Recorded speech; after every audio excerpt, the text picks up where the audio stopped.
Well, hello there people from the internet. We're back with some Battlefront and today we're playing some Supremacy. Now, I get asked quite a lot of times, what's the fastest way to rank up? How can I get rid of this white skin? Because let's face it, on a lot of the maps, this white one, it's pretty much standing out there and you think, how can I get rid of it? Get to that level 50 where I can get a Dark Trooper and have a little bit of cover myself, especially when it comes down to Endor. And even on the Central Plex, you're still a white sort of character bobbing around on a black background, and on the Endor map it's just green and they just have the better camos and the better sort of skins. So how can you get there a little bit quicker? I find that for me personally this works better. Supremacy is one of the quickest way I've leveled up. I already made it to level about 48, 49 or something like that, so I'm nearly level 50. And I just wanted to get the Dark Trooper just because it gives you a sort of slight advantage over everybody else, especially when it comes down to darker maps. I mean, on this one it doesn't really make that much of a difference, but when it comes, like I said, to Endor and the Central Plex, it will make a big difference over there, especially with the rebels having just better skins than what you have. So in this one I end up usually spending anywhere 5 to 10 minutes a match, and I always end up getting between sort of 6,000 to 10,000 points depending on how you do that particular round. You always end up getting decent amount of points for the amount of time that you're going to spend it. Now you might hear Evil talking in the background a little bit, just ignore him. He's trying to get into the game. I think he's in the we're still sort of figuring out this partner thing. But I think we're getting the hang of it. Now, as I mentioned in the previous video, I'm going to talk a little bit about weapons and what weapons are better, what weapons should you be using. I found that most of the weapons that I tend to use is some of the old weapons that we saw in the beta.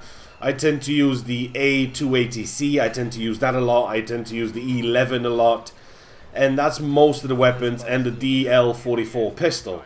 These three weapons is most of the weapons that I use, I would say, at 90% of the times. Unless I am playing Outpost Beta, which is a bigger open map, then you need something to deal with the ATs because there's always two ATs around. Plus you have the walkers. You're going to need a couple of things to deal with the ATs, so I might change it up from time to time when it gets to that map. But most of the times I stick with those three weapons. But I do tend to find myself using the E11 just a little bit more rather than using anything else. I'd use a pistol. I'd use a pistol on the small close quarter maps where everything's sort of going on in tunnels and everything's underground and all that sort of stuff. You do need something that does a little bit more damage, and you can also use that little shotgun that they have, the shock blaster or whatever it's called, but I tend to use the DL44 just a little bit more when it comes down to sort of going indoors. As for the cards that I use, I always use the same cards. I use them in the beta, apart from the barrage, which we don't have in the beta, but we have them now. It's going to be pretty simple what I'm going to use, and you should be using that because if you get good with it and you know how to use it and when to use it. I mean, Evil all the time, he forgets to use his shield and he ends up dying thinking, well, why didn't I press that button? You just forget. It just has to be a muscle memory. You just have to remember to get it or press it before you do something else and you should be good to go. So as for the cards that you should be using, personally I would recommend you should use a jump pack, the personal shield, and barrage. That's something that I used over and over again. It's very effective. It will definitely help you out a lot and you'll get you out of some tight spots. And as for your trait, I think you should be using maybe the grenade perk, maybe survivalist.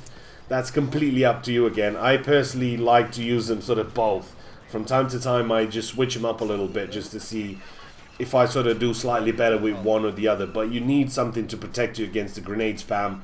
And most of the times that I end up dying, it has to be grenades. As soon as you go and you meet up somebody and you start shooting him a couple of times and he can clearly see that he's going to lose that fight or he's missing you, boom, grenade. You know, either an impact grenade or just throw the thermal grenade down just so you can get a kill while he's dead, if that makes any sense. So that's definitely something that you should be maybe using because it's going to help you so many times. At least it's not a one-hit kill anymore. You know, every time you get thrown a grenade in your face, usually you end up dying even if you're on full health. But if you have the grenade perk, the bodyguard, and the survivalist, those are the things that you can't really do without. You need the survivalist because he's going to kick off that health regeneration just that much faster than everybody else is.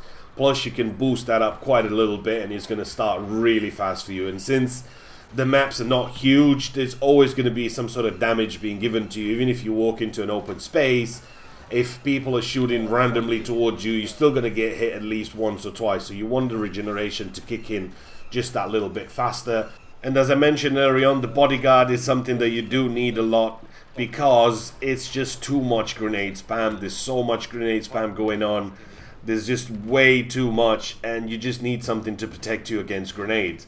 And that's one of the best things to do, because you're going to get in those situations where you're in the tunnels. You're going to get in situations where you're kind of trapped behind some of your teammates and they're rushing in, and you're going to be blocked and you can't get away just in time. You might see that grenade coming, you're trying to get away. And if you've managed to just evade it just that little bit, it will help a lot by you not dying. So you shouldn't be dying to grenades that much anymore. Also, remember to upgrade your cards, because you can upgrade your cards. All you have to do is click it, pay 7,000 for it, and it will boost your cooldown a little bit. So instead of 20 seconds, you might be 15, it might be 10 or whatever. So most of the perks that you use, remember to do that. Pay the money, upgrade them, and therefore they're going to be a lot more useful to you, because you can use them more often. There's a giveaway happening in this video. Go ahead and give it a thumbs up and post a comment if you want to win a copy of the game, and I'll just choose somebody randomly from the comments in a couple of days. That's it from this one. Hopefully that loadout and some of them weapons will help you on the battlefront. That's it from me for today. Hopefully you guys have enjoyed it, and I will see you in the next one.